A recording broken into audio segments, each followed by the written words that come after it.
Hello. First thing I just wanted to mention was, don't let you do a more serious topic this week. And, while I obviously love the lighter, geekier stuff, really into that, you get that anywhere. And I think kind of one of the things that sets you apart from most people is the fact that you also do stuff like this and you do it with a very open mind. It's kind of one of the things that keeps me coming back. Uh, why I really liked this week's Naked Truth, at least to an extent. I mean, obviously not the best topic in the world, but I like the way I handled it. So I'll admit I'm not the biggest news follower, but I have some idea of what's going on. And well, you asked the question.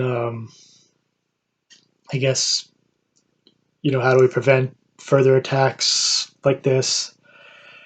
And personally, I think the answer is you can't. I guess you gotta hope to lessen them.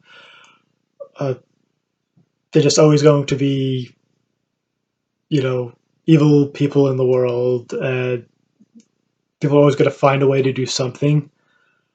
Uh, I know when you're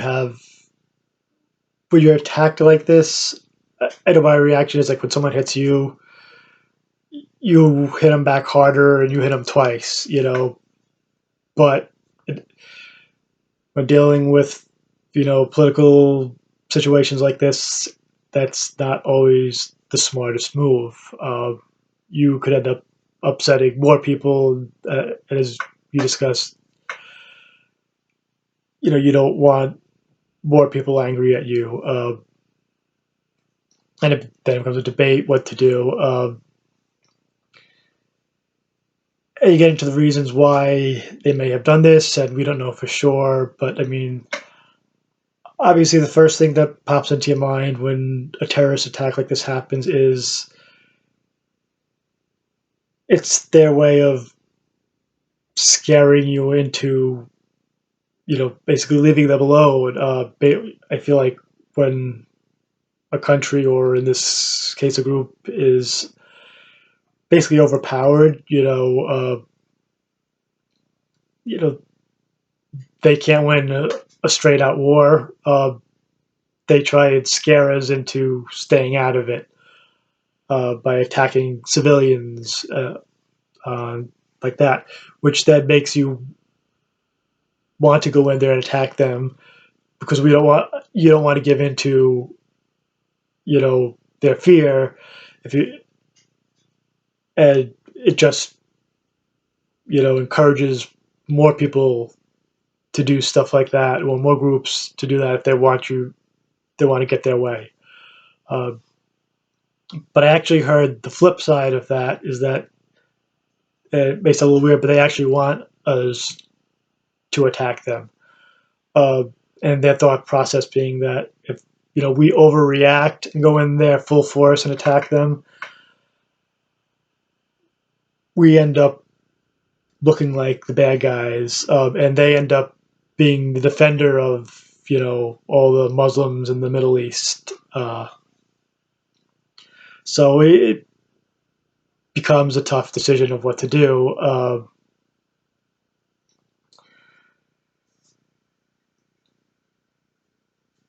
You know, I think what someone said is, if you're going to go in there, you need the support of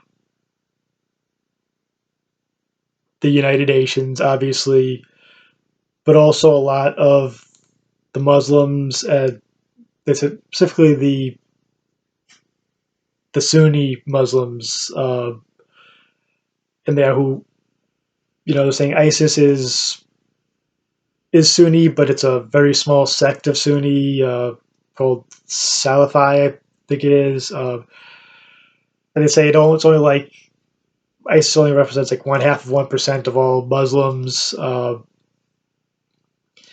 there are a lot of people. in the Middle East and Muslims who do not support ISIS, and if we have their backing,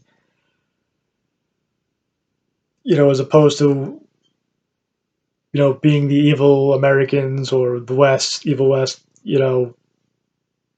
we can end up hopefully for more people look like we're helping them. Uh, you know, Now how we go about it? Do we just bomb the whole place or just take out the leaders? I don't know. If you take out the leader, I don't think you end it. But what I think you do is you take away a lot of their organization, and it makes it harder to put together a mass attack like this. I mean, there's always going to be a way to do something like the Boston Marathon bombing or something like that. Uh, but hopefully, there's not as much coordination. That doesn't mean that in a couple of years, something else can't pop up. You know, but I think you don't stop them. You take away their power by taking away their leaders.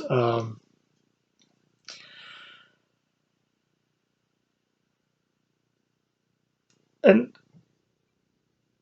and as for I think the the refugees. Uh,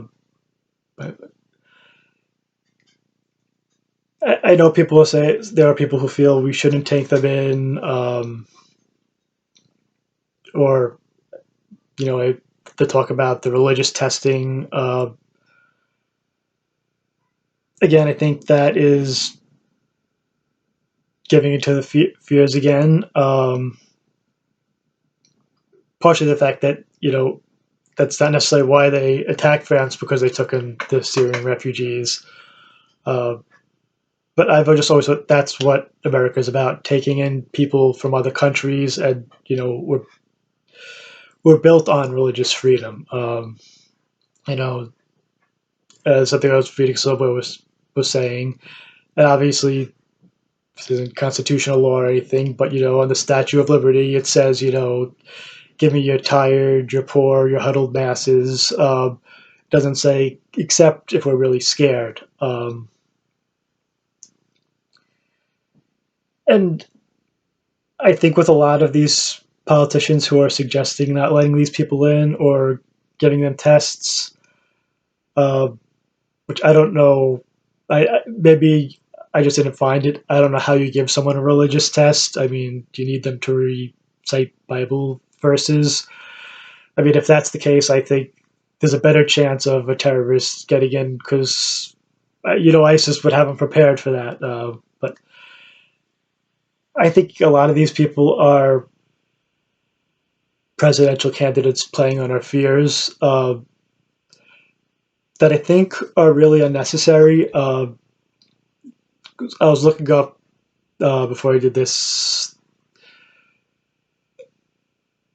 how often, or how many Americans die in terrorist attacks. I was kind of curious, how scared do we really have to be? Uh, and it came with there's some statistics, and there's different things depending on what you consider terrorism is or not. But I saw a couple of reports. Well, while the articles were recent, the reports are from uh, quite a few years ago, but from 1970 to 2007. But so between 1970 and 2007, there were 3,292 Americans killed in terrorist attacks. He said that doesn't include, you know, uh, attacks on military personnel. But of the 3,292 in that 38-year period, 2,982 of them were in 2001, which was obviously most of that September 11th. Uh, so a huge portion of it was, one day. Uh, well, you can't discount that. I mean, it did happen. The odds of being killed in a terrorist attack are very slim. They said based on those statistics, it's about 1 in 3.5 million if you include September 11th or 2001. If you take 2001 out of the equation, the odds of being killed for America being killed in a terrorist attack is about 1 in 20 million. They said, one of the things I read said, you're 4 times more likely to be struck by or to be killed by lightning than to be killed in a terrorist attack. Uh, and another thing I was one of them also pointed out that, and I saw two different numbers of this, but 80,000 or 88,000 people a year uh, die from excessive alcohol use, which makes you 47,000 times or over 47,000 times more likely to die from uh, excessive alcohol use than a terrorist attack. Uh, and I know personally, I'm more scared of being hit by a drunk driver than being killed by a terrorist. But we don't see people trying to ban alcohol, but they're trying to ban people in need from coming into our country. Uh, so, yeah, I mean, I don't know if there are any great answers, and I do think there needs to be some sort of screening process and background check before we let people in. But I don't think we just turn everyone away or turn everyone away who's not Christian or anyone who's Muslim just gets turned away. Yeah, so that's just I guess a few of my thoughts on this. Like I said, I'm not 100% up to date. I'm not crazy about watching the news because I do think it dwells too much on the negative. As I said, you hear all about these horrible things that happen, which don't. And I guess they are news because they don't happen that often. But it just I think it makes people so scared that I don't watch the news that much. So I may have some stuff wrong, but just those are just a few of my opinions. And thanks for listening. All right, bye.